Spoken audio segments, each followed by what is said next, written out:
Ibrahim wa barik ala Muhammad wa ala ali Muhammad kama barakta ala Ibrahim wa ala ali Ibrahim fil alamin innaka Hamidum Majid.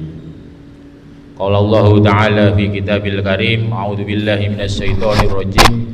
Bismillahirrahmanirrahim. Wal asri innal insana lafi husrin illa alladzina amanu wa amilus solihati wa tawassaw bil haqqi wa tawassaw bis sabr. Jamaah salat subuh Masjid Al-Islam yang dirahmati oleh Allah, alhamdulillah, puji syukur kehadirat Allah Subhanahu wa taala. Pada subuh hari ini kita masih diberikan oleh Allah nikmat sehat dan nikmat sempat untuk bisa sholat subuh berjamaah. Sholawat serta salam selalu kita limpahkan pada junjungan kita Nabi besar Muhammad Sallallahu Alaihi Wasallam. Jamaah sholat subuh yang dirahmati oleh Allah, pada waktu Rasulullah sedang duduk di masjid, tiba-tiba Rasulullah menyampaikan akan datang seorang penduduk ahli surga. Kemudian beberapa saat kemudian datang seorang laki-laki dengan janggutnya yang masih basah, membawa sandalnya, datang ya untuk masuk ke masjid. Kemudian hari berikutnya juga sama, akan datang seorang ahli penduduk surga, ya, seorang ahli penduduk surga.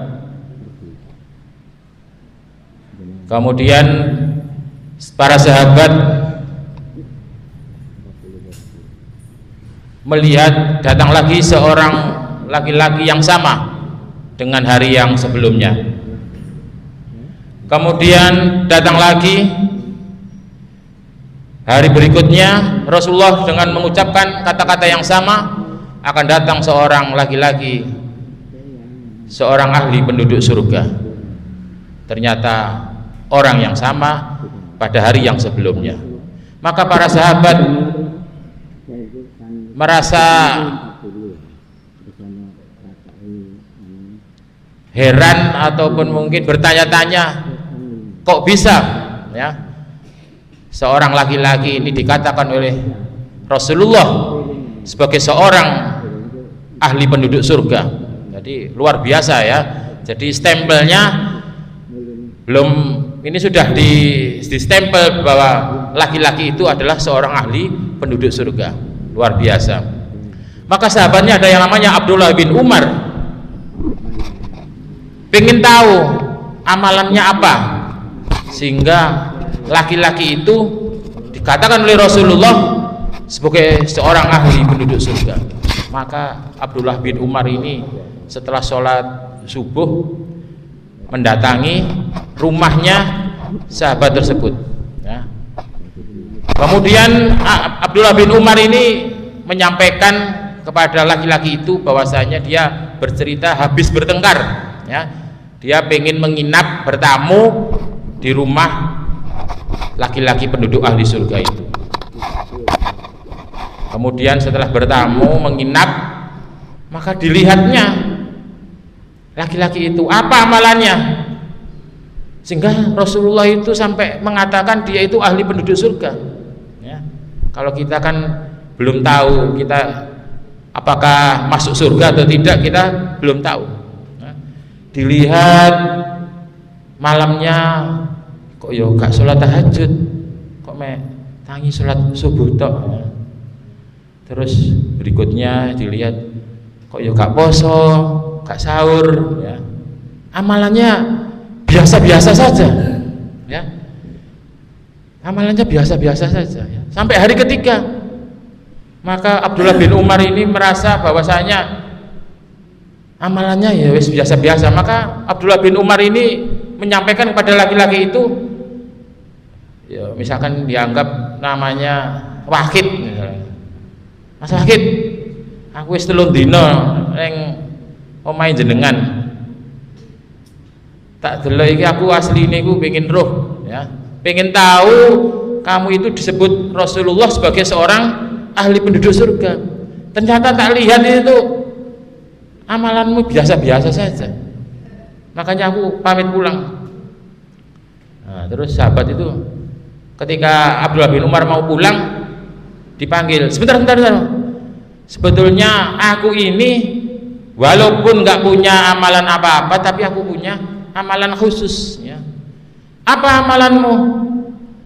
Ya, amalannya itu dia tidak pernah hasad atau dengki kepada orang lain. Ya. Jadi amalnya nggak pernah punya hasad dengki kepada orang lain. Saya itu tidak mudah mencela orang lain, ya, tidak pernah punya maksud hati yang jelek kepada orang lain, ya. Jadi duwe maksud jelek itu sudah hatinya nggak ada, ya. Punya perasaan dengki, hasad pada orang lain itu nggak punya. Dan dia sebelum tidur suka memaafkan kesalahan orang lain. Jadi suka memaafkan. Kalau orang lain berbuat salah sama beliaunya, maka dia maafkan sebelum tidur. Nah, ini kan sulitnya kita itu kadang sholat kita banyak, ya, zakat kita, sedekah kita masih, tapi kita kadang masih hasad, ya, seneng mencela orang lain, ya, menghasut orang lain, ya, suka memfitnah orang lain. Kalau orang lain seneng, kita mungkin mangkel. Nah, ini nggak boleh, ya, nggak boleh kita itu punya maksud mencela, ya, mengucapkan. Lah ini kan luar biasa sulitnya, ya, kita seperti itu sulit, ya, karena di Al-Quran itu kan ada di surat Al-Imran, ya, bahwasanya orang yang bertakwa yang disediakan oleh Allah surga seluas langit dan bumi itu salah satu amalannya adalah senang memaafkan kesalahan orang lain, ya, senang memaafkan kesalahan orang lain. Lah tujuan kita berpuasa, ya, adalah untuk menjadi orang yang bertakwa. Lah salah satu ciri orang yang bertakwa biar disediakan oleh Allah surga yang seluas langit dan bumi, ya, senang memaafkan kesalahan orang lain. Kita ingin seperti sahabatnya Rasulullah tadi, dikatakan sebagai seorang ahli penduduk surga. Maka sebagai seorang ahli penduduk surga, maka kita jangan punya sifat, ya, hasad, dengki, mencela orang lain, menyakiti orang lain. Nah ini nggak boleh, ya, ini nggak boleh, ya, supaya kita itu amalan kita diterima oleh Allah, amalan kita tidak hangus, ya, tidak hangus dimakan oleh orang lain. Maka amalan-amalan kita itu kita jaga, jangan sampai diambil oleh orang lain. Ngambilnya gimana? Ya ngambilnya dengan kita mengata-ngatai, mencelakai orang lain, menghasut orang lain, punya sifat jelek pada orang lain, maka ini akan menghilangkan, mengurangi, ya, menghabiskan amalan-amalan kebaikan kita, ya. Itu maka mari kita jaga puasa kita, ya, puasa kita, amalan-amalan bacaan Quran kita jangan sampai hilang, ya, jangan sampai hilang. Nah ini kita jaga hati kita, kolbun kita jaga, jangan sampai mempunyai rasa yang tidak enak kepada orang lain. Nah kemudian yang kedua, ya, jangan lupa jamaah Masjid Al-Islam yang dirahmati dan dicintai oleh Allah, mari kita tunaikan kewajiban kita apa? Zakat kita, ya, zakat kita jangan sampai lupa, kita tunaikan zakat kita. Insya Allah takmir Masjid Al-Islam, ya, panitianya, ya, dikoordinir oleh Mas Suntoro, ya, Mas Suntoro, ya, maka mari kita tunaikan kewajiban kita, jangan sampai nanti pas takbir, ya, pas hari raya nanti kelewatan, ya. Sebelum kelewatan, maka mari mulai saat ini kita tunaikan kewajiban kita, ya, zakat fitrah kita, ya, supaya kita menjadi orang yang suci, ya, orang yang suci, karena Allah itu suka orang-orang yang mensucikan diri, ya, orang-orang yang suka mensucikan diri, orang yang suka taubat, ya, mohon ampun sama Allah. Kalau kita tidak bisa berlomba untuk berbuat kebaikan, tidak bisa sedekah, tidak bisa ini, maka kita berlomba-lomba fastabiqul khairat untuk memohon ampun kepada Allah atas segala dosa-dosa yang kita hasilkan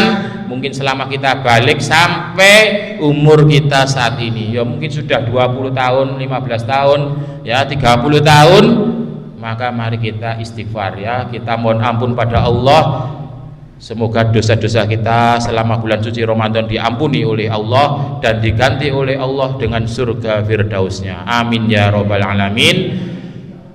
Demikian apa yang bisa kami sampaikan. Semoga Allah memberikan kita istiqomah, merahmati, meridhoi langkah kita untuk menunaikan sampai akhir, ya, bulan suci Ramadan ini dengan amalan-amalan kebaikan, amalan-amalan yang soleh, yang dirahmati dan dicintai oleh Allah.